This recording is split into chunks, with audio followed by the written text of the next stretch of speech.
everyone, and welcome to tonight's special edition Nats Chat. I'm Kari Reagan, the moderator of Nats Chats, which are sponsored by Inside View Press, and I'm so pleased to be here tonight to welcome my wonderful guests. And let's just start with each one giving a little bit of an introduction to our audience. Tamar, do you mind going first? Not at all. Hello, everyone. My name is Tamar Greene. I'm an actor currently in the Broadway company of Hamilton here in New York City. Extensive background in many different things. I'm a voice teacher, piano teacher. I'm a pianist first. I went to Eastman School of Music and studied opera, and a bunch of opera things as well. And yeah, I love to teach, write music, and act, obviously. Perfect introduction. Thank you, Tamar. Yeah. Joelle and Alex. Sorry, our dog was in the room with our child, and he was scratching at the door. We had to let him out. I'm Joelle Harvey. I'm a soprano. I'm Alex Fletcher. I'm a classical music artist manager for singers, conductors, and directors. Thank you, guys. And Morris, oops, hang on just a second. There we go. There, Morris, would you like to introduce yourself to us, Morris Robinson? Hey, yeah, I'm Morris Robinson. I'm an operatic bass, and I sing opera in concert oratory repertoire. Yeah, that's what I do for me. Thank you. And Mikki.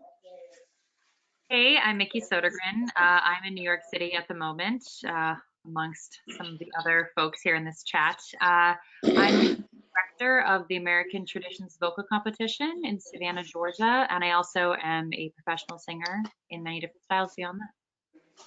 Thank you. And Morgan James. Hi, everybody. I'm Morgan James, and I studied voice at the Juilliard School, and then I did 5 shows on Broadway, and then I started making records and touring with my band. So now I make records and tour full time, and I'm an independent recording artist. My goodness, such amazing talents on this panel. And Morgan, if you don't mind, there we go. We'll switch out and have Angela join us. Great. Hi, I'm Angela. I am currently in Central Florida where I'm based, but I split my time between here and Chicago. What you might call a multi-passionate creative. So I do a lot of solo and ensemble concert work, as well as teaching voice, teaching courses at the university level. And then I am also the executive director and co-founder of Third Coast Baroque, which is based in Chicago. It's an early music ensemble that I'm very, very proud of. So here we are. Yeah. Thank you so much, everyone, for joining us. So let's start with a little bit of a down note, because it's the reality of COVID-19, that the crisis that we are all in the midst of, that has so profoundly impacted we artists. And Angela, would you just share with us briefly about what impact it has had personally on you, and then we'll then talk more specifically about the business parameters, the challenges of that, but give us some personal information about this. Sure. So this is affecting me in 2 ways. The first way is as a performer. I have lost all of my freelance work that has been booked actually from March all the way to now the end of May. So I have no work, no income from those things. With a exception, there are some companies who are working hard to pay those fees as best they can. And so I'm very grateful for those companies who are doing that. On the other side, my group had a concert scheduled in the middle of April. I just happened to be the featured soloist for those concerts. I don't perform on every program that Third Coast Baroque does. But when this all started to go down earlier this month, I was in conversation with my board of directors to talk about what would be the best course of action. And before Illinois went to their shelter-in-place order, and before public gatherings were prohibited, of more than, I think, 10 people it is, or 1,000 people or 250. Anyway, before those orders went in, we decided that we would postpone the concert with plans to reschedule. And we're currently working as a board to figure out when the best time would be. At this point, I see people, festivals are getting canceled in the summer already, and people are losing gigs through the end of the calendar year and all the way spilling into 2021 already. So, we can only work with the information that we have at the moment. But yeah, so it's affecting me both as a freelance artist, but also as an arts administrator. Mm-hmm. And Mikki, tell us a little bit about your personal impact. Yeah, I'm in a similar boat to Angela, where I am a full-time performer and I also run a nonprofit as an artistic director. And I experienced something similar where within 3 days, all of my work through the end of May was canceled. And I'm also in the same position in terms of artistic direction, where so much of my job, the American Traditions vocal competition takes place in 1 week every year, but we work very hard to produce other kinds of gigs for our singers. And anywhere that our singers kind of fit into other people's needs, people come to us and say, we need singers. It's kind of like management, I suppose, maybe not as much pushing in that regard, but people have slots to fill and we have singers to provide to them. And I started to see some of our gigs for our singers get canceled through November. So that's a little disheartening. And I think people are so spooked and there's no real information on this. There is no deadline or end game. There's no ETA because we can't know, because it's just, we have no control over it. So it's kind of frustrating to just see things slipping through people's fingers and we have no control over them. And you can't fault a company for deciding not to have an event because they feel it's unsafe for their audience. So it's kind of a tricky thing. I think that's one of the hardest things for all of us to navigate, both professionally and personally. We don't have an end game yet. We don't have an end date to kind of, prepare ourselves for what to expect next. I find that to be one of the hardest challenges.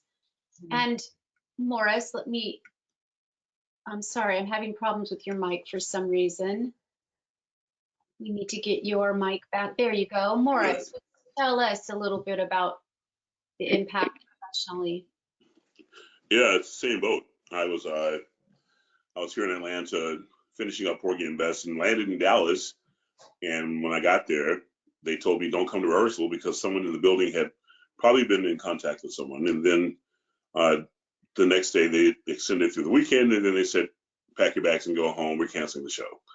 And at the same time, I got an email from my next gig, which is Minnesota Opera, that says we're canceling the Don Giovanni. So I already had June scheduled as off for vacation time. So I have no work at all until maybe the end of July. And that company's already trying to decide whether or not they're going to do a complete season or not. So there is no end date. We all are kind of guessing that the end of May is hopefully where it is. The president did make some indication that he wants everybody working by Easter, which I think is ridiculous. But, I think that even when their end date is there, are people going to be too paranoid to come out and sit next to one another in large crowds? There are people really dying, like people, and it's not just old people. It's, so it's a real problem. It's a real concern. And there are not a lot of resources, I think, in place for people like ourselves. This is all we do. And it's disheartening. I have a family to support, so it's interesting. But yeah, that's where I'm at. Same boat. Yeah. And Alex and Joelle. Yeah, we're, it's our household. I'm an artist manager. Joelle is a soloist, concerts and operas, and so I'm dealing with this on a broad scale. Obviously, all of our clients are having contracts canceled. We're grateful for organizations that can pay out part of the fees, and in spite of the extreme circumstances. We're also understanding of organizations that are completely shocked and devastated by the lost revenue, the turn down in donorship, all of those things. So it's an intense time.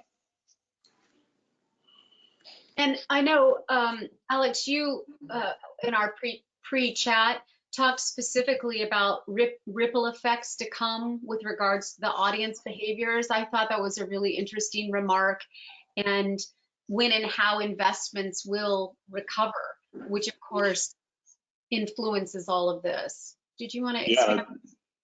Oh, sure. And I think it's exactly to Morris's point. You know, that's, I mean, I was at the Kennedy Center seeing a performance of Don Giovanni on March 11th, and it was a smaller audience, but people weren't really that concerned. And fast forward to now, and we're in a completely different mindset. So, you know, Joelle and I live outside of Washington, D.C., thinking about going to the Kennedy Center, thinking about congregating like that. I anticipate there will be some concern about that even after we've seen markers that we're, you know, in a clearer position. So I think there will definitely be ripple effects. And Tamar, how about for you personally? Oh, hang on. I'm so sorry. Hang on. There you go.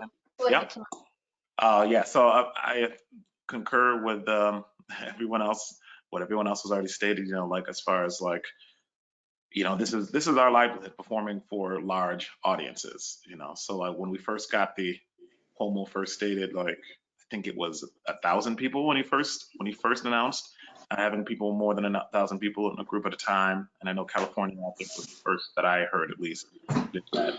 New York did it next.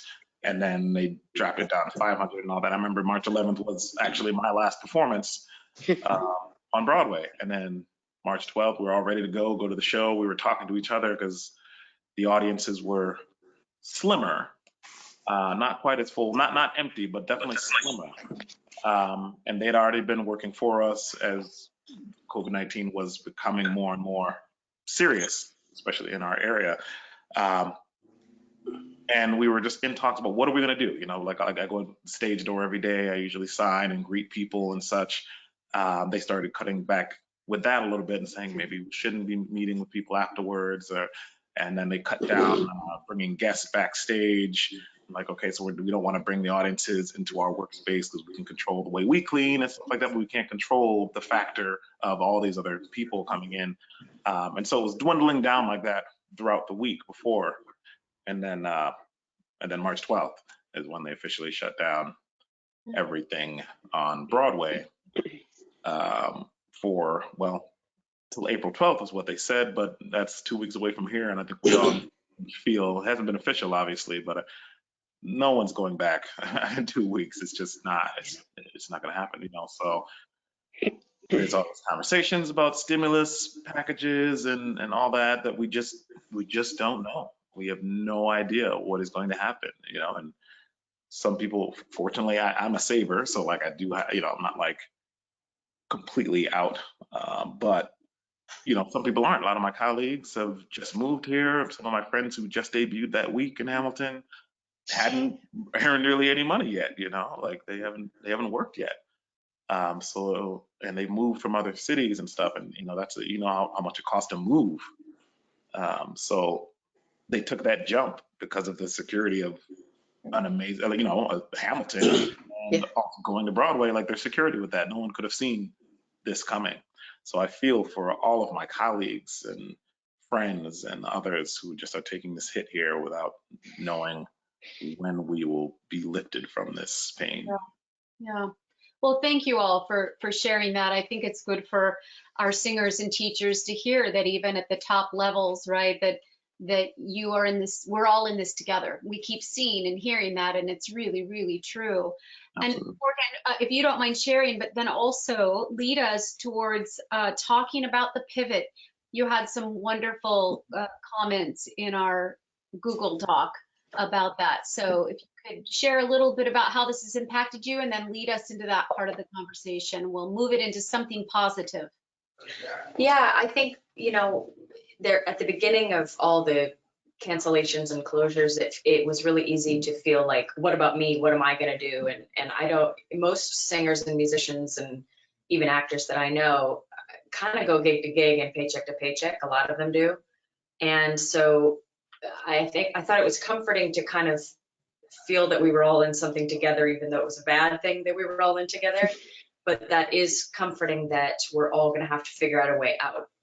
And I didn't know what to do because, all my work again has been canceled until like summer. And so I decided, well, I'm really going to miss performing. So I'm going to start doing live streams and, a couple times a week, and I'm going to start doing online concerts. And the online concerts thus far have paid my rent. We haven't seen a rent freeze yet. So apparently rent's due April 1st. And I was very shocked by that, and what that showed me, or what that really made me feel very optimistic, that there are still a lot of people out there that are desperate for music and theater. And if we can find ways to get them the product, they really, really want to be together virtually. They really want to feel the fellowship and the community, and they want music really badly. I feel really confident that once we are back to performing, people are just going to be even more starved for this. And that is like the light at the end of the tunnel for me, is that when we come out of this, I think that it's going to be a momentary slowdown, like after 9/11, and the way donorship went down then and all these things. However, people are going to be just so hungry for music and the arts that they will come out in droves, I think. And I've already seen it online. I see people show up I've been doing 2 a week, and 2 online concerts a week. And I said to my husband, we do the concerts together, if nobody shows up, nobody shows up. We miss performing, so we're going to do them anyway. And then people show up, and there are still people out there with money to give. And there's still people that want to pay for music. And that, it's easy to get in my tunnel vision of all my friends are artists. They're all struggling, but there are some people out there that still really want to support artists, and that's amazing. And Morgan, what platform are you using for the live concerts, and also do you have a little donation button, or what are you?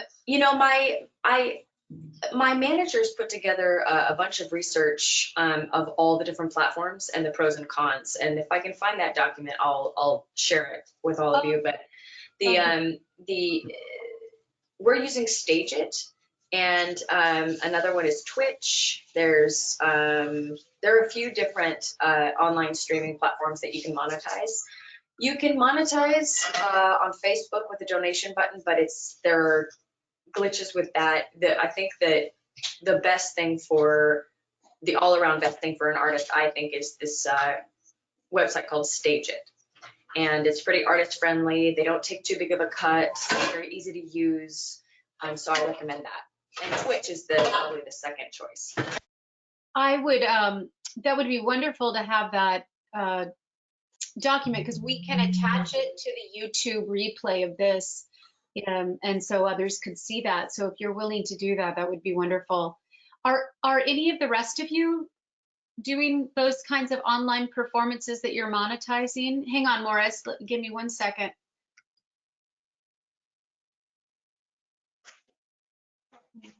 There we go. Go ahead. Not monetizing. I've found, though, however, that a lot of the opera companies are reaching out to us, reaching out to me, and I'm doing videos for them. Speaking, we're putting together online master classes for their young artists. We're putting on online talk sessions with the general public, so they can ask you real questions about the business, that type of thing. I think just having the knowledge base and being able to utilize that to reach out electronically is a good idea. We haven't talked fees or anything like that. Most of the stuff I'm doing is broad. It's just to kind of keep people interested in the art form. But that's the only real pivot that I've been able to experience. I'm not trained in a vast amount of genres. I'm an opera singer. If I could sing other stuff, I wouldn't be an opera singer. So I'm just not good at anything else. So, but yeah, the only pivot I see at this point is working in conjunction with the companies to try and preach the gospel, put the word of hope out there, talk to them about opportunities, and do master classes that are going to put online. People will pay to see those things. People will pay to have a talking session with Morris Robinson. So we're trying to do those types of things. But otherwise, I'm just taking you there. There's really no way, there's no pivot I could imagine that could replace what I've lost. So like my man Tamar, I don't consider myself a huge saver, but I can live off of what I got until things get together, if they do. But I'm not, I don't know. I've been trying to figure out, okay, what else can we do? You know, I've been talking to some other singers of some creative ways to do things and present to the public. But at this point, I'll be honest with you, it's been hard for me to even sing the little video clips. You know, I'm not in a good place emotionally. They want me to sing the aria I was supposed to sing in my first Filippo in Dallas. And put that aria on tape for us and send it to us. We'll market it. I don't feel like singing that. I was supposed to sing that in front of your fans. I'm not singing it in my living room. You know, I don't feel like doing anything but just sitting around going, how in the heck did this happen? You know. And the other side is people are dying, and it's hard to be celebratory and that type of thing. And when you know people are losing their lives, it's a very real thing to me. So once I get past all this stuff I'm going through, I'll be able to come up, be a little bit more creative. But, you know, I can understand the stagnation. I can understand the desire to create income streams. But at this point, I think I'm still in a little bit of a funk, you know, emotionally. So. Well, thank you for saying that, Morris. I think that's really important for us to hear. We did, in fact, a special edition Nats Chat last Sunday with a couple of therapists, and we're doing one this coming Saturday as well. I'm not saying this to promote this, but one of the things I keep hearing from the therapists that we've had on is we really have to take time to honor and acknowledge where we're all at in the stages of grief and shock and trauma and all of this. And we have to feel our feels. And then when we're ready, you know, we have to come out of it with music, because that really is what will sustain us. And as we all saw in Italy, right? What are the videos that we're seeing come out? The people standing on their balconies and singing. And so, you know, when we're all ready, I think we have to be the ones to lift people up if we're able. So, so I really appreciate you sharing that, Morris. It's really important for us to hear. Tamar, are you taking to online platforms to perform? And Yeah, I'm really glad Morris mentioned that, what he just mentioned, actually, because I'm a big proponent of taking care of yourself, making sure your mental stability, because we in the arts, we are exposed. Everything we do, we're so exposed. We put our hearts, if we're doing it right, we're putting our hearts on the stage. You know what I mean? We like literally are giving everything we can with the acting and everything. And so that's really important to make sure we are okay. And I think right now with the technology and stuff like that, it's out there on Instagram. We see lots of people doing, you know, it's been 2 weeks for me, at least. It's been like 2 weeks since Broadway. I think since the America has its heaviest hit, it's been like 2 weeks. And so we're all like seeing, even from day to day, the extreme amounts of change that is happening. And then at the same time, there's sometimes pressure. People feel pressure on themselves to feel like, oh, well, I have to write a book or something. I have to do this, you know, like I must have to do something. Like, no, it's actually very much okay for you to just sit for a minute and chill and process the craziness that is happening right now. I just watched on the news, they're turning a church in Italy into this place to put these bodies in these coffins in. And it's like, oh, what is happening? So I think it's okay. I don't think we have to put the pressure on ourselves to achieve a particular goal and pivot immediately. You know, in general, I'd say outside of this COVID, you know, pandemic, I think it's very important for us to have pivotable tasks and things we have access to. Like I do perform when I'm on Instagram and post certain videos and do arrangements all the time. And I post them for fun a lot of times on Instagram if I'm just feeling that way.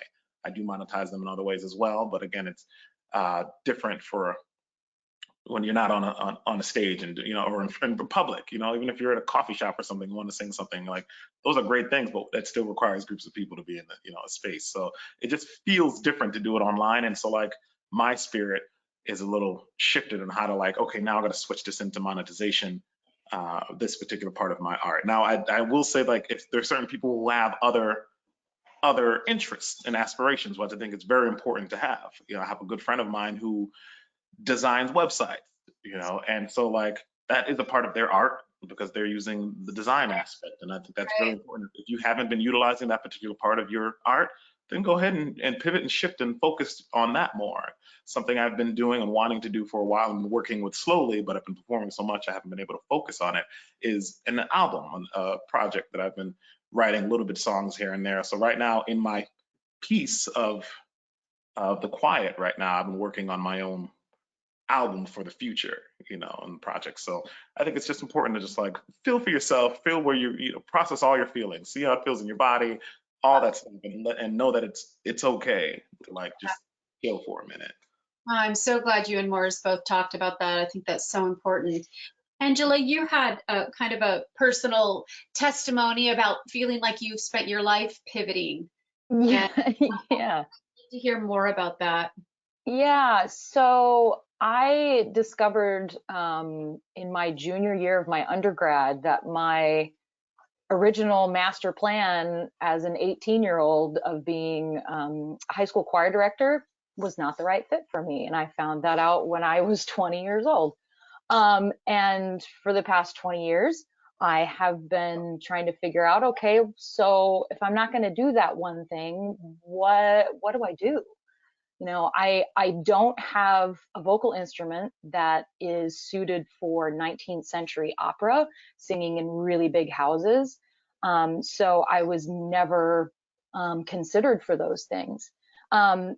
And before early music started to become a popular niche performance, I had no idea that was an option. Before professional choral ensembles became a big thing, I had no idea that was an option. So people didn't know what to do with me. I didn't know what to do with me. So there were years where I was slinging coffee in a Borders bookstore coffee shop. I spent several months in sales as a traveling salesperson for Olin Mills doing church directories. So that was super fun. It was not super fun. I had a dot matrix printer in my 1991 Buick LeSabre. It was super classy. It was always okay. I've been married since 2002, and so my husband and I have been, parallel working and schooling and all that. And so when he was in school, I was thinking, all right, well, what can I do to contribute to our income? So I tried to teach lessons. I tried to find any kind of paying job that I could, whether that had to do with music or not. I did office work. So when we moved to Chicago in 2007, I started getting into some of the symphony choruses. And so that's when I first joined AGMA and discovered what it meant to be in a musicians union, which I feel is very important to have an advocate for you, especially in a large chorus. So I discovered, okay, I have good singing skills. I love choral singing. I love Bach, and I think people do Bach a lot, so maybe I can do some of that. I love teaching. So everything started to just kind of cobble together. But until maybe, I don't know, six or 7 years ago, I didn't really think I was doing what I was supposed to be doing.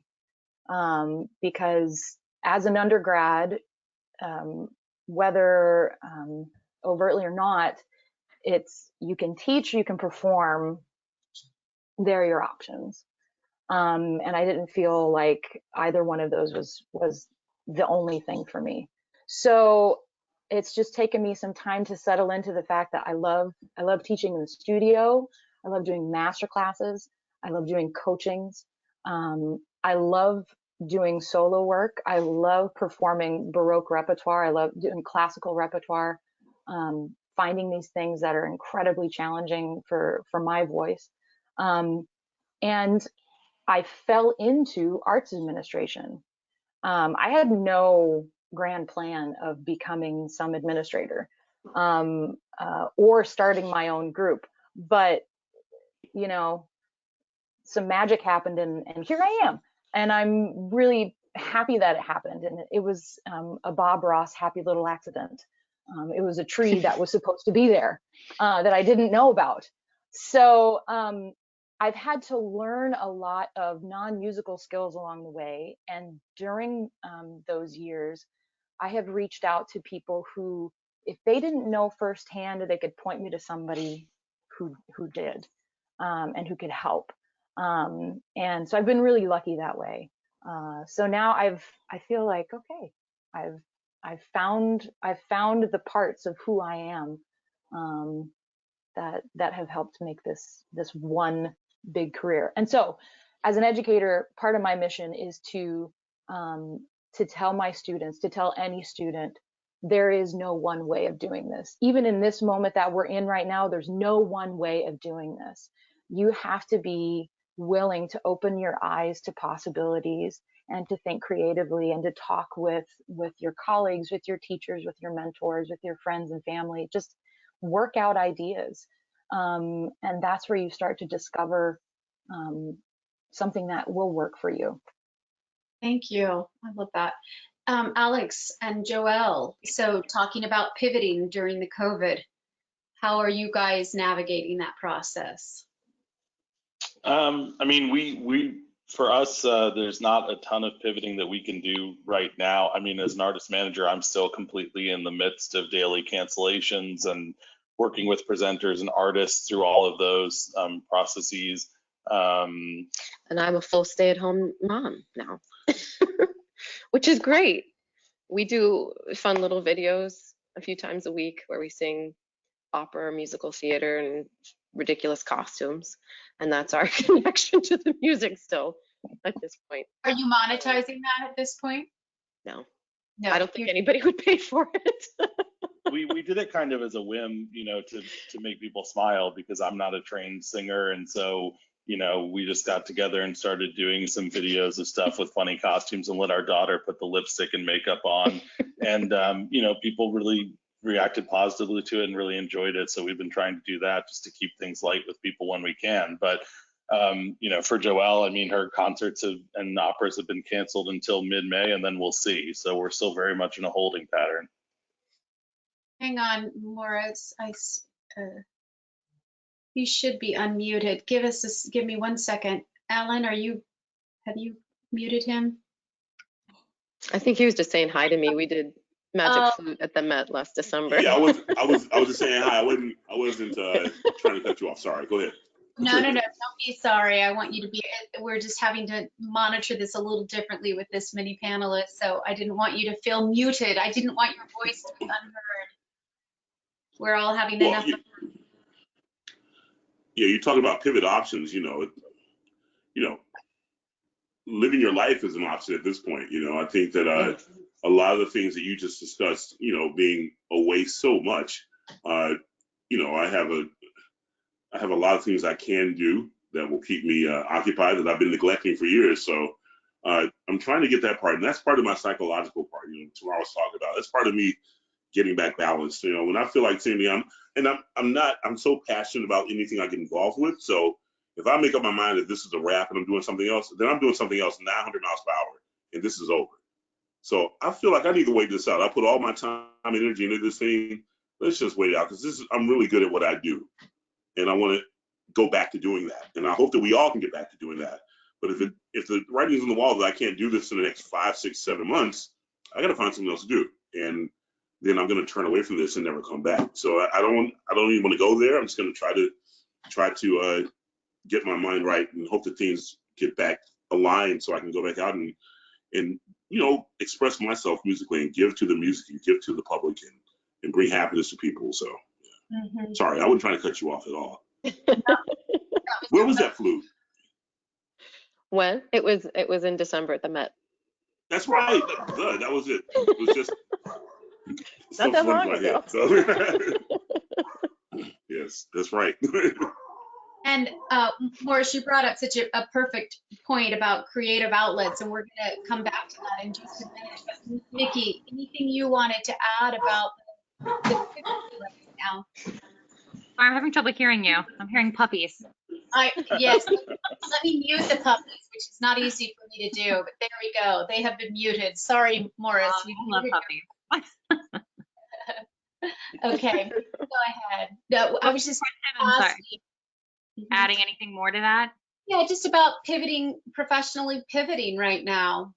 Yeah, I think what's been really important for me, I took some time, similar to Morris and Tamar, if this was finished, to just do nothing after losing, like just watching all of your jobs disintegrate through your hands for a few days. I was just needed a couple days to just sit, and I sat on my couch and I accomplished watching a few series of television, which was great. I've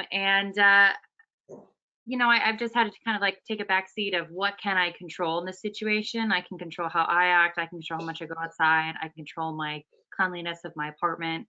I cleaned my whole house. I can control reaching out to other people. And also, I am lucky to have my position at the American Traditions Competition, so I can put a lot of energy and love into that. And, we have a huge network of singers that need support right now. And so it's been nice to talk with them, to talk with the board, to talk with other arts groups in Savannah, Georgia, because while our event happened late February, we kind of scooted in right before everything happened. Almost every other major arts event in Savannah happens after ours, and we've watched them get canceled one after another after another. And so, finding solidarity with other groups has been, it's just felt nice to, come together in a sense of community. But mostly I've pivoted by just spending time cooking. I love cooking and I never have time for it normally. And so it's kind of really relaxing to cook. And I went out to the liquor store since it's an essential business. And I decided I was going to master like 4 cocktails. And I've been spending time, trying different cocktails because why not? Why not? Quarantinis. Yeah. So let me remind the attendees, there is a question box that you can open and ask specific questions of our panelists. I will read them. They don't see them, just I do. But please feel free to ask some specific questions if you like. But Mikki, you've given me a perfect segue to talk about creative outlets, one of which you just talked about live streaming. So let's just lead this off with a little humor. You have to now tell us what your favorite live stream has been. What have you binge watched? I have been watching, what did I watch? I watched The Mandalorian, the Baby Yoda show, which I was seeing the Baby Yoda memes for so long and I didn't know what it was from. And I finally watched The Mandalorian and I felt really, it was really nice to watch that. And it was a great show. And, I'm watching that. I'm watching Outlander on Stars. I love it. Yeah. Thank you for sharing that. That's not where we're going to go with our conversation, but it was perfect. So what other creative outlets can you use during this time that might help to nourish our artistic souls and future when the lights come back on? Morris, are you raising your hand to speak? Hang on one second. We're going to unmute you. I'm so there you go. It's all yours. I've been having fun. I think that Tamar mentioned this also, but with social media, I mean, these young kids that are out of school right now and have a lot of free time on their hand, they've been doing these base challenges and posting things on Instagram and saying who can do this and who can do this better than me. And of course, I'm sitting there with nothing to do, so I'm just dogging them out and showing them how it's really done. Some kid challenged me to sing a high F in Echo Limon the other day, and I was half sleeping, sang it, and shut the whole thing down. But that's adding fun to it. It's making it. It's giving me time to focus attention on things I never would normally do, and we're learning. And I keep telling them this isn't a competition. We're learning from each other. So it's really just a freebie, but it's kind of getting me back in the mood of saying maybe by next week I can sing an aria. So we're having a lot of fun with that, and I think it's also the fan base is tuning into this. So they're looking at this and going, hey, this is pretty cool. This is another side of the art form that we don't see, and we're seeing these guys banter back and forth, and they're having fun. It makes them more excited to see us when this team finally does lift and we can get on stage. So I'm having fun with that, but that's about the gist of it for me artistically. And I'm doing a lot of fishing, and that's it. Feed yourself. That's lovely. Without going to a grocery store. It's free. I live on a lake, so. Handy. Yeah. Anybody else want to jump in here? Yes, Angela. Yeah. So with last week we started a virtual happy hour. Speaking of cocktails, I hosted a virtual happy hour for my board of directors, and it was super fun. And our artistic director, who's based in Austria, even called in, and it was nice for everybody to reconnect. And so I decided this is going to be a regular Friday afternoon thing. I'll just have Zoom open for a couple of hours, and people can just come in, stop by, and say hello. Maybe just feeling a little normal, like, hey, how's it going? Enjoy their own beverage of choice. And on last Sunday, I actually reconnected with 3 of my friends who we did our masters together in Minnesota. And so we haven't actually gotten together in probably over 10 years. But yeah, we had a nice video chat and played Cards Against Humanity online together. I mean, it was great. So in terms of just like taking it easy, trying to feel a little bit of normalcy, those are great things. But in terms of music making or art making, I am technologically cursed, so hopefully my webcam will not explode or something like that at any point in this in this panel.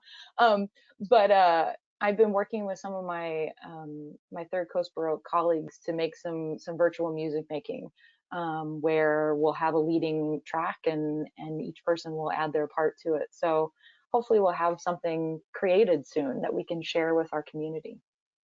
We're getting a wonderful question from Rhonda. Are any of you getting emotional or financial support from the companies of the canceled gigs? Are they? Yeah, absolutely. Okay. Yeah. I would just say quickly, you know, there's one company that just recently had to cancel a St. Matthew Passion, and the letter from the artistic director was incredibly thoughtful, because it was a very, you know, personal decision to have to shut down that production.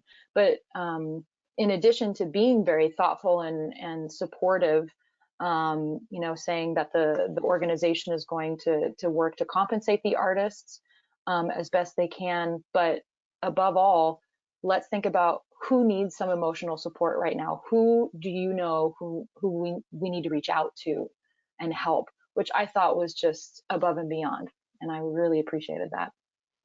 And Tamar, how about you? Are you getting emotional support from the producers of Hamilton?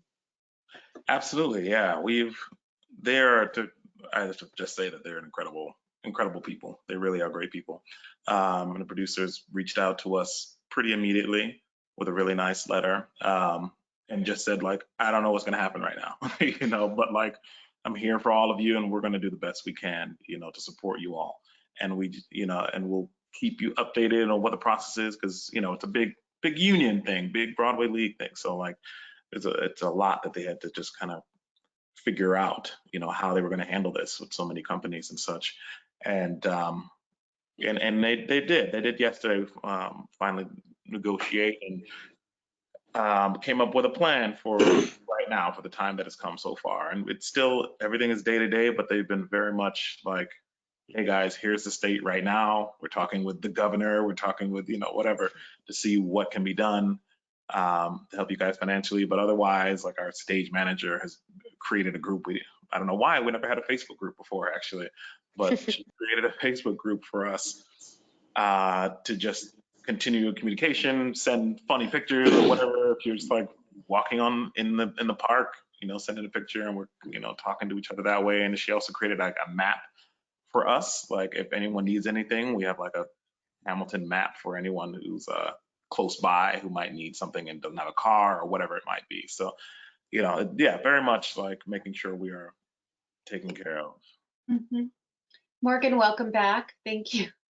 I'm missing your guitars, I'm finding, though. I'm on a different computer. It's a whole different experience. Well, thank you for checking that.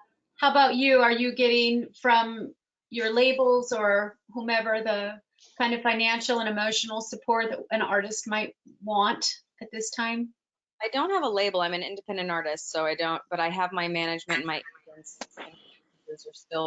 We're still carrying on, and they're giving me a tremendous amount of support, helping me find other ways to be creative and helping me find other ways to make money and apply for grants, small business grants, and all sorts of things like that. A couple of the symphonies that had to cancel have offered a small fee as like a good faith fee, which I think is great. Not some companies just can't do that. But yeah, I think that the biggest thing I also find is how many people are reaching out that maybe never used to reach out to one another, the arts community, and that's been really amazing. We all have time to pause and say, oh, let me check in on everybody I know, and that's been incredible.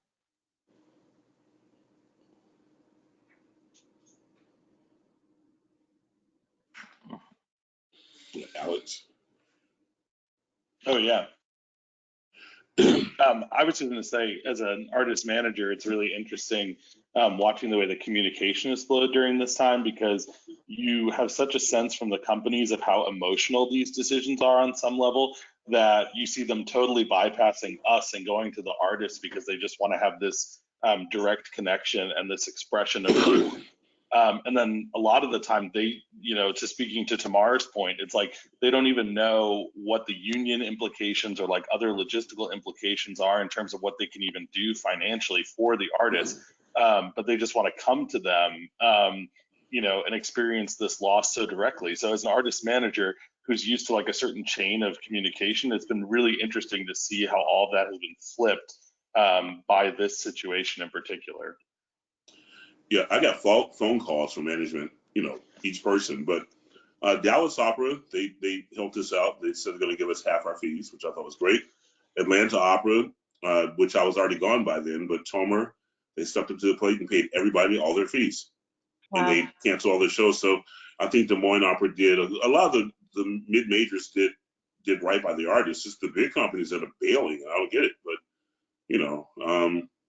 everyone has their own bag financially, but I think that people understand that we are the most vulnerable when it comes to this type of thing. And I hope that the goodwill continues, because, you have people that really just can't feed their families if they don't get their feed. So. Yeah. One of our attendees has said that they think it's very important that we provide interactive content with our audiences during this time. And I'd love to hear your observations about that. And also in that Google Doc, somebody talked quite a bit about that to be a successful artist nowadays, you have to have a social media profile, that is a necessity.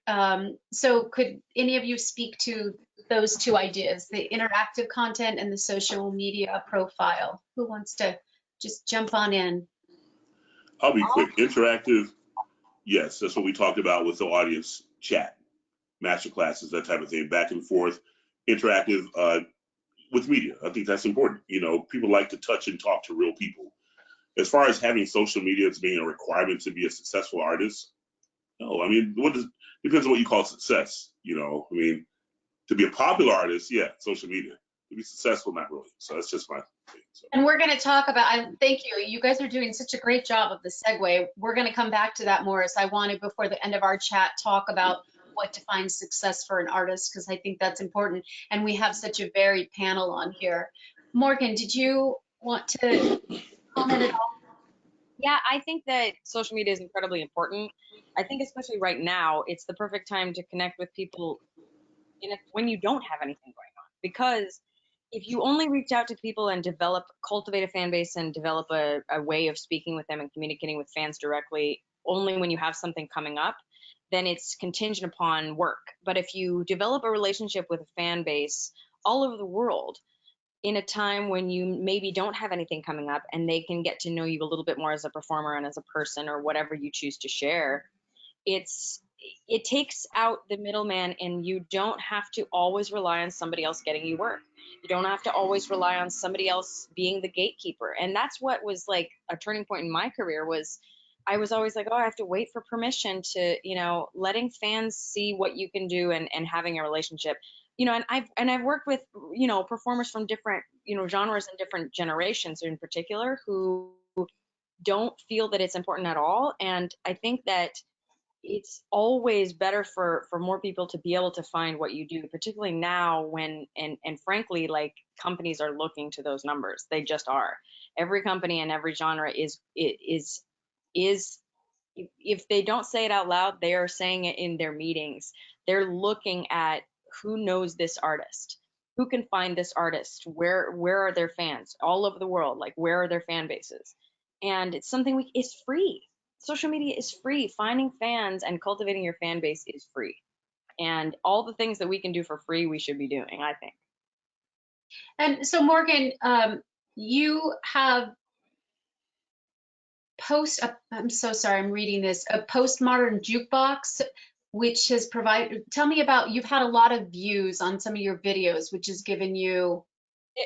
I did 10 videos with them. They're just one of millions of people that put up videos. I did a few videos with them.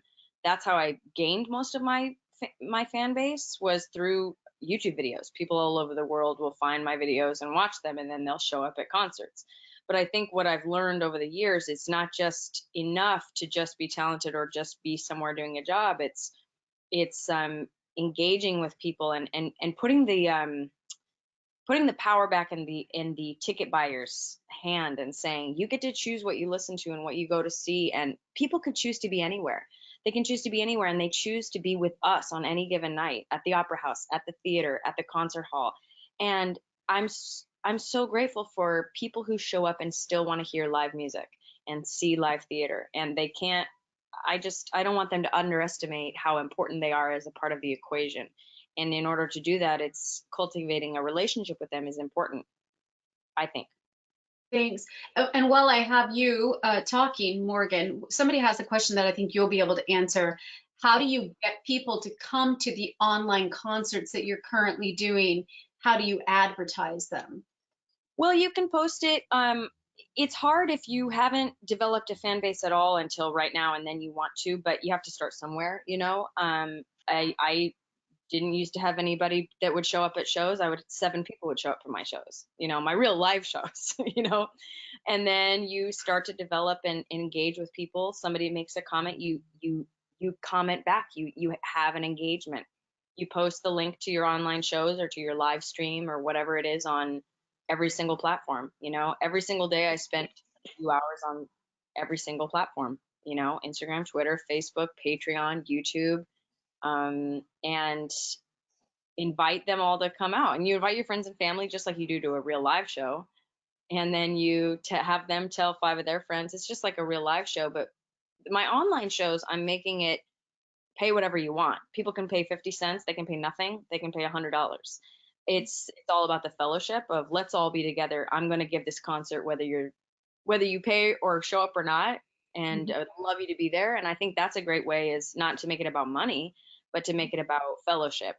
Just like a live stream, you know, any sort of live stream, anybody who wants to show up, the more the merrier, you know. And you start with a few, and then a few tell a few more, and now is the perfect time to cultivate and find out who the people are all around the world that really need music. Well, and in some ways, to your point, this might be the perfect time to cultivate the fan base, because people are home. People are still right now. People are, you know, they're bored and they're looking, and, you know, so in some ways, for some people, that might be a great time. The one question I've always wondered is, when people have attached donate on a couple. One of my students was at an opera a few weeks ago, and it got canceled, but they let them perform the opera without an audience or an orchestra. And they had a donate on the live stream, which I thought was so smart, because this was 3 weeks ago now. And so I donated, and I've done that to a few concerts. And I'm always wondering how much of that money goes to these companies or to the individual, and how much is taken up by fees of whomever's running those companies. Does anybody do you know, Morgan? Depends on where it is. All of the guidelines, the community guidelines, are pretty clear in all of these different platforms. You can find out, you know, you can probably see as a consumer or as a performer who's taking the cut of what. Okay, it's all as an audience member, I wasn't able to find that out, but you have to assume that the company's done their due diligence, I guess. I'm getting some, oh, thank you, Rhonda. Rhonda's saying with Facebook, Noise, which is a local company, gets 100% of the FB donations, no fee to us as a company. So that's good to know. Thanks, Rhonda. So anyone else on kind of in that area, or otherwise I want to move on, and it's a little off of COVID, but I think it's important to talk about what advice do you have for young singers in the field of music? And along with that, how would you define success? What did I miss? Go ahead, Morris. You have, oh, hang on. No, I just did like this. Don't do it. I was joking. I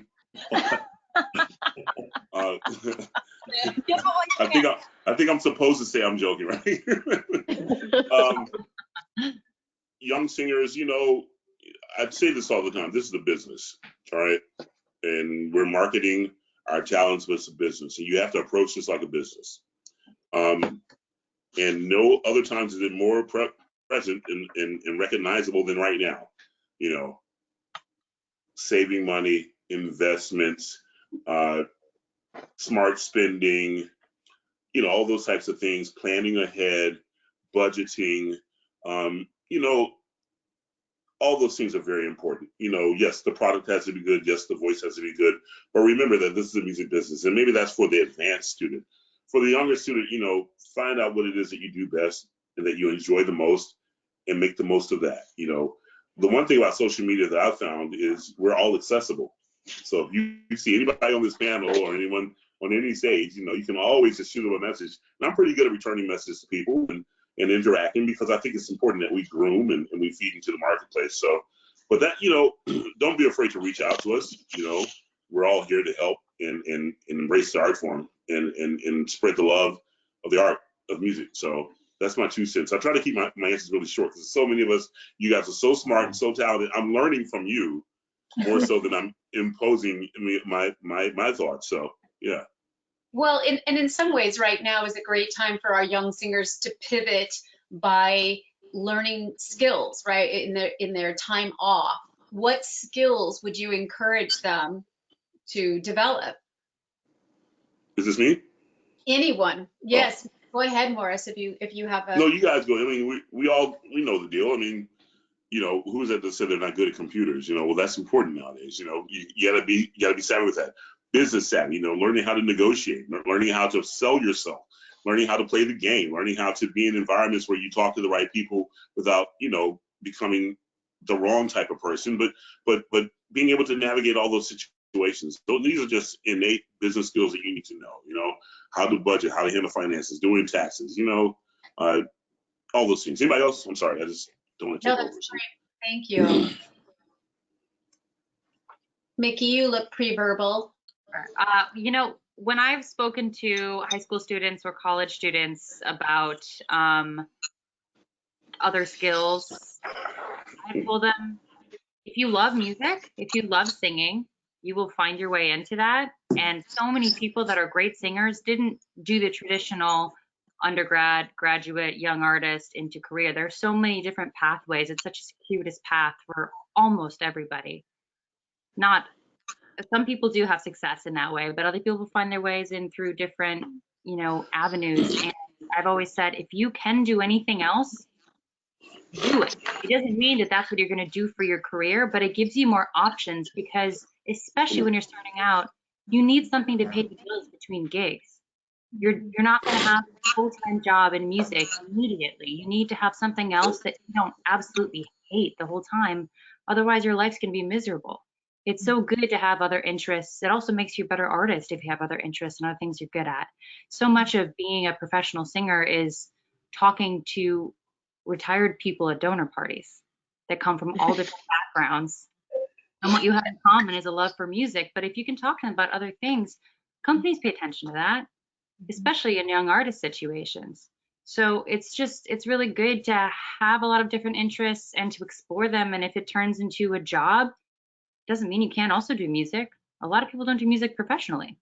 or I mean, as their only profession. Some people do and they're lucky to, but a lot of people talk about when they reach that step, they decide to finally get rid of all their other commitments and they feel like they have enough gigs to sustain themselves. And obviously we've all found ourselves in a tricky boat with that. But you know, there's a lot of different ways to make a career. And as you said earlier, Kari, there's not just one definition of success. For sure. Yeah. I'll pass it off to someone else. And Angela, you had some definite ideas about advice for young singers. I'd love for you to share. Yeah. So, okay, sorry. So many things in my head right now. I'm filtering some links and some recommendations through Alan to share with you all, and I'll try to keep doing that while we're going. You know, one thing I discovered as I was working over the years and selling portraits and doing office work was like I had other skills that were non-musical skills. And so right now, when there are young singers who are trying to figure out what to do to get by, take a look at those skills. Can you type quickly?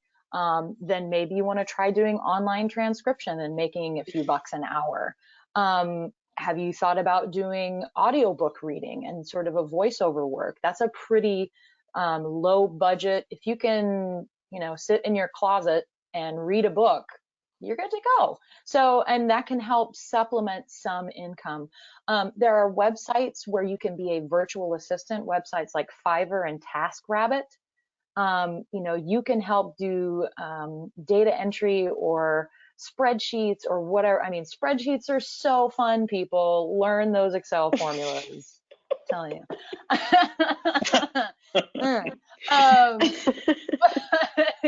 But it's those kinds of things where you can, you know, you don't have to take on a whole new career all at once right now when things are at a standstill. You have skills. We all have skills. We can talk to people at these parties with donors. So maybe you could be in a call center or doing remote customer service from your home. I mean, there are lots of things. I am going to share a link, or if somebody can grab it from the Google Doc. There's it's a resource that just popped up today called Marketable Skills from Professional Artists, or for professional artists. And it's a database that's being built. So if you are looking for some work, a side hustle or something, you can put your information in there, talk about skills like, can you teach a yoga class? Maybe. And then I believe I didn't have, like, this just came up like a couple hours right before our talk. So I think they will help market you or at least post your skills. So it's sort of like an ad hoc, like monster.com or things like that. But the other thing is there are relief funds out there. There is funding out there for artists. If you're a performer, we are independent contractors. We are not eligible for unemployment insurance. So before the relief package got passed, and I think it'll be made official tomorrow. It's expected to be made official tomorrow. I believe I also have a link to that, those points. It's in the chat box. We're getting all of this in the chat box for the attendees. Excellent. I love it. I love it. But an alternative to applying for unemployment, the Small Business Association has emergency disaster relief loans that independent contractors are eligible to apply for, because you are your own business. Whether we're in a crisis like this or not, we are our own business. If we're a performer, if we're a private teacher, as any kind of, if you're getting a 1099, then you have some self-employment there. So I encourage artists to really look into that.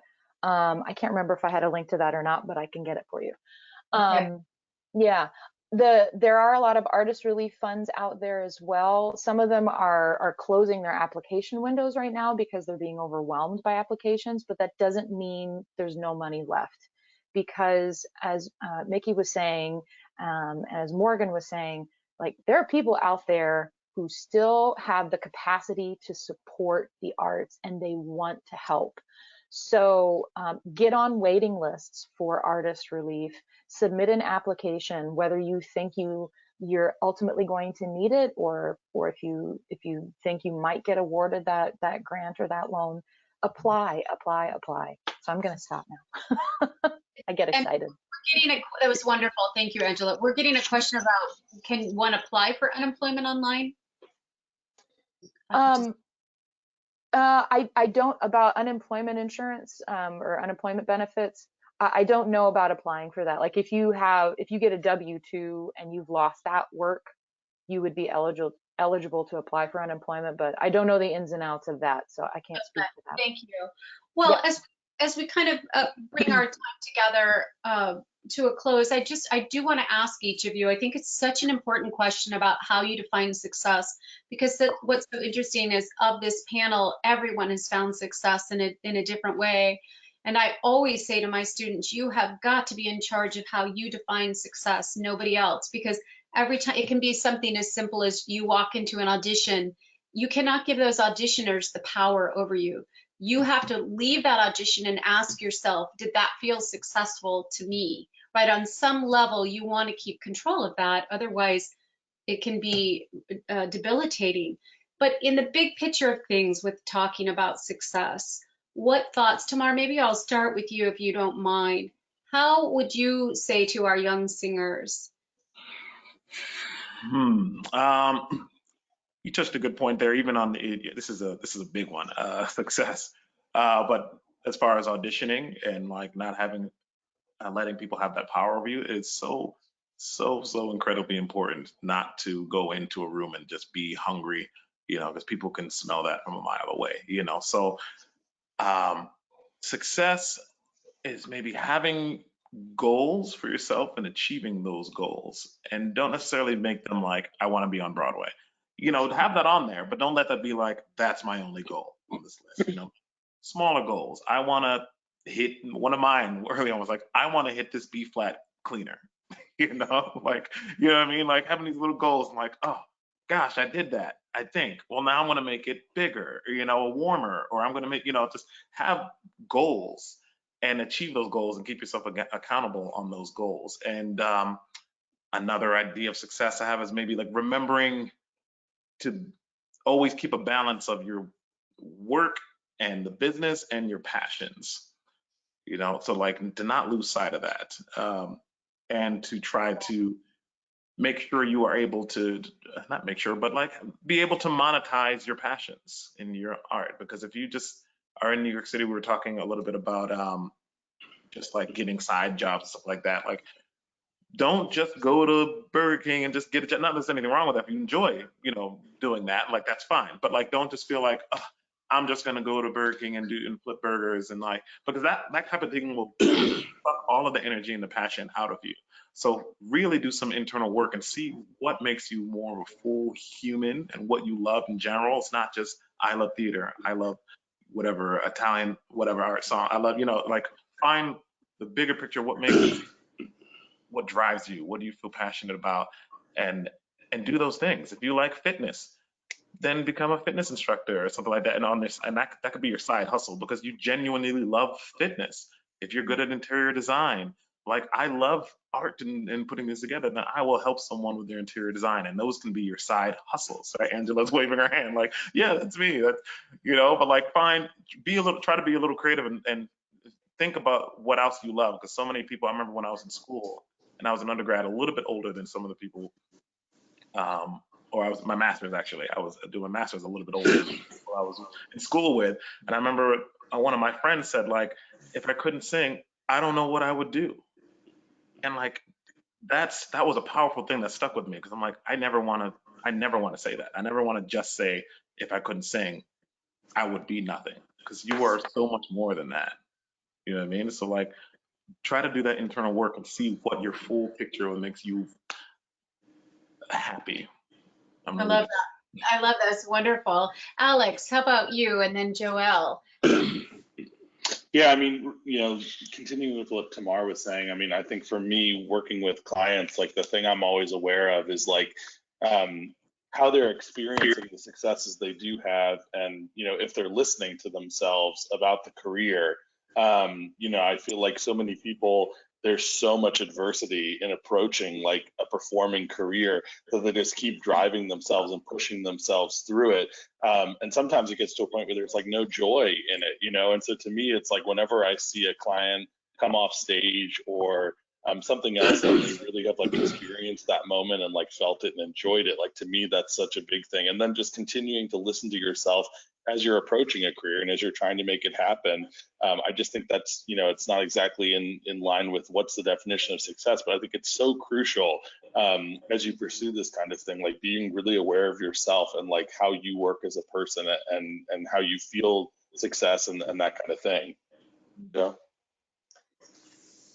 I mean, I think for me personally, especially since having a child, objectively, success is making enough money to support our families. Objectively, right? Subjectively, I think for me, success is enjoying what I'm doing, enjoying when I'm singing. And sometimes it feels like a job, but most of the time it doesn't feel like a job. And I think that's something that we are all really lucky to be able to feel. And I, like Tamar said, have set goals for performances or for practicing or whatever, small goals, larger goals. But I think just having a good time doing what you're doing feels like success to me. And I'm lucky to get to do that with friends a lot of times, like friends, people who've become friends through the business and whatnot. Yeah. Thank you. Morris, how about for you? How do you define success? Or Well, how Joe just said, I mean, there's a practical element, but I think, success for me is like Tamara said, I'm going to make sure I can sing this F sharp really well this time. And I'm only competing against myself. I'm not competing against the next space. I used to, and I'm a former ball player, so I'm always trying to take the next person out. And I realized that wasn't fulfilling for me. What was fulfilling for me was getting better. And every time I felt like I got better, I felt better about myself. And that was success. And then if you do these things, if you accomplish these things and make yourself better, then the rest of it will take care of itself. I always felt that way.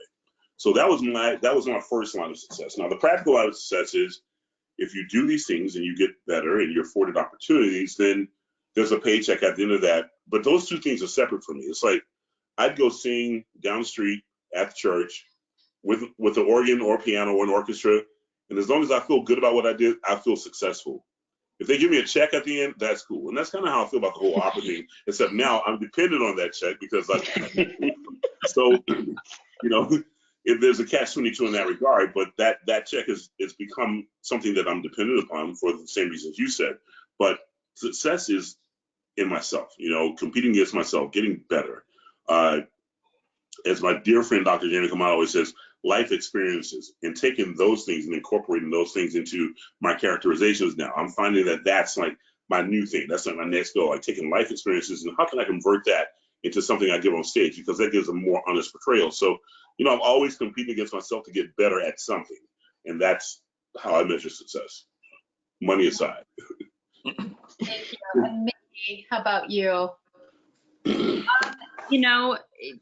Professionally, I measured success when I had singing jobs as the practical element that Joelle spoke about, having enough money to make everything work, but also having diversity in styles of music that I was performing, which is important for me as an artist. If I just get pigeonholed into one box, I get really kind of stagnated in that. So for me, success has always been doing lots of different things at what I'm best able to do that day, and doing it to the best of my ability. Now, I guess success is, going for a walk or cooking something great for dinner, whatever it may be. It's a more simple version of success at this moment right now, but it doesn't make it any less successful. Just having a nice day. Morgan, how about you? It changes through the years. It's like success is non-linear development, I think. And I think that LL Cool J says dreams don't have deadlines. And it's very, very important to remember dreams don't have deadlines. And something that you want, it can happen.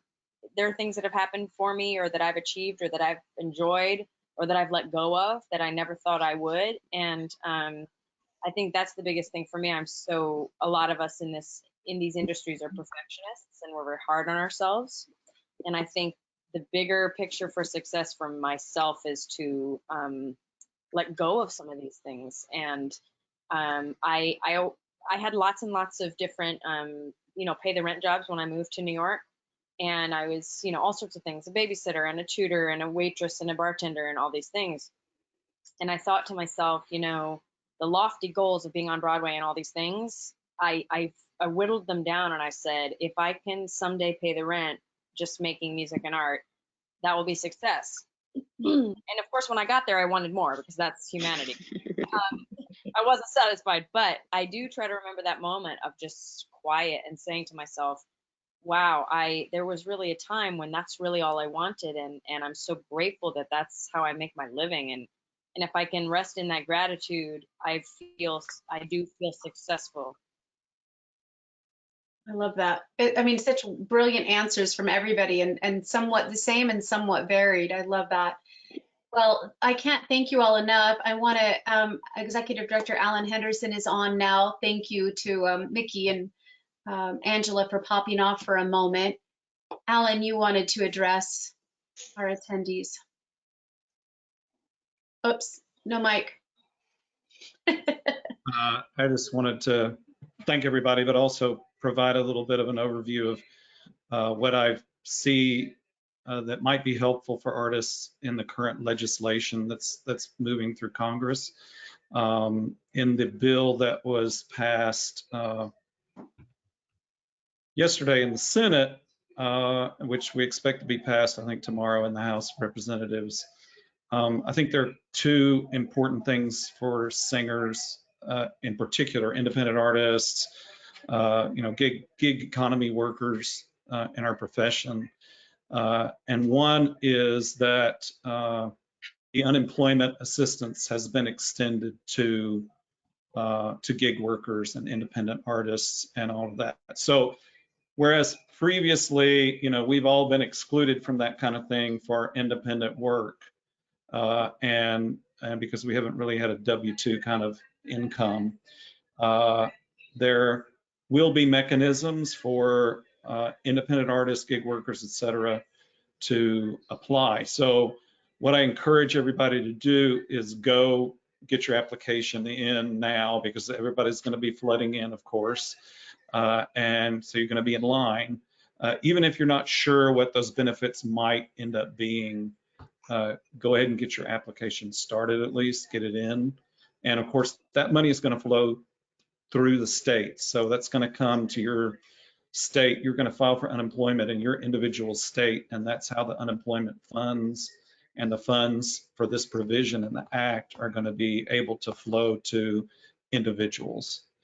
So that's where you're going to start with that. There's also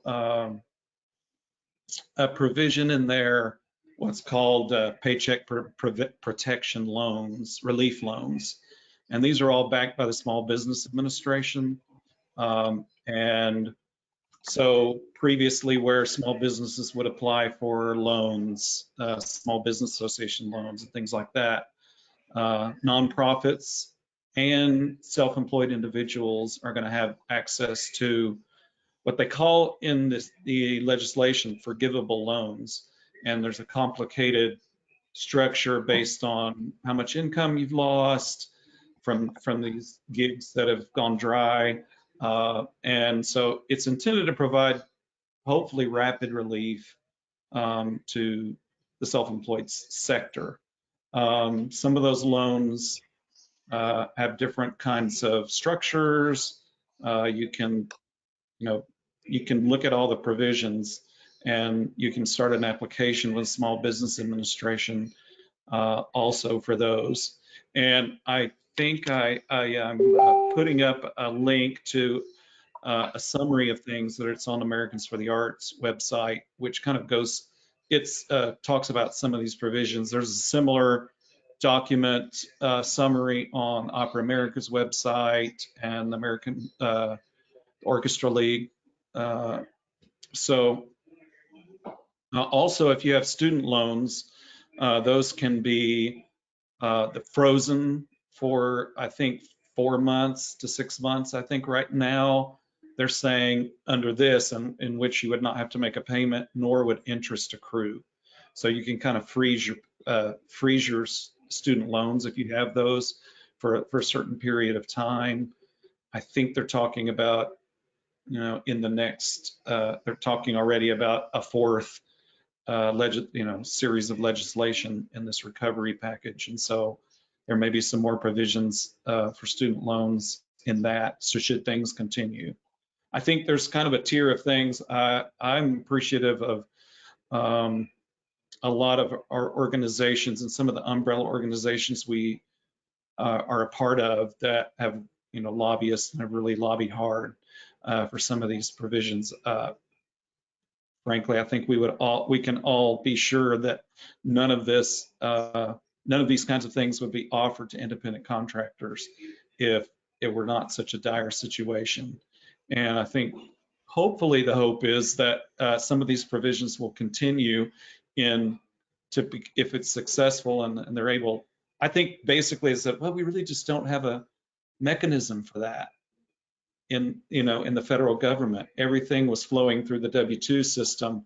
Like, how do we do this for independent artists? How do we do this? How do we verify they actually made X amount of money? So now that they will have to have a system, I'm hopeful that some mechanisms will be continued to provide support for independent artists. I also think that there is also a large amount of money that's going to be flowing through the National Endowment for the Arts through grants down to states and then down to nonprofits. And so we might find that some of those organizations who had to cancel contracts may be able to get some funding from some of these sources.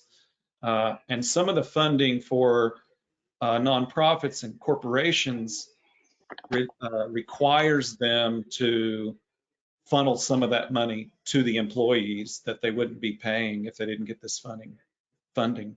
So while I'm not sure how that might impact some of the opera companies and symphonies, et cetera, my hope is that some of them who already have thought, enough to at least pay artists partial fees will find ways to take advantage of some of this funding as well, and then therefore funnel more of the fee that they were going to pay the artists to the artists.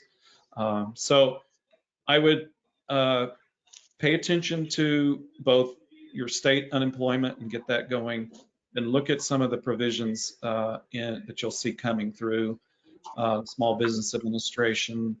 And I think we'll see some other guidance happening as, this is like a nearly 1,000-page bill. So, it was just passed last night. It's really not all the way passed. So we've got to get through the House. And if they make any changes to it, who knows what'll happen.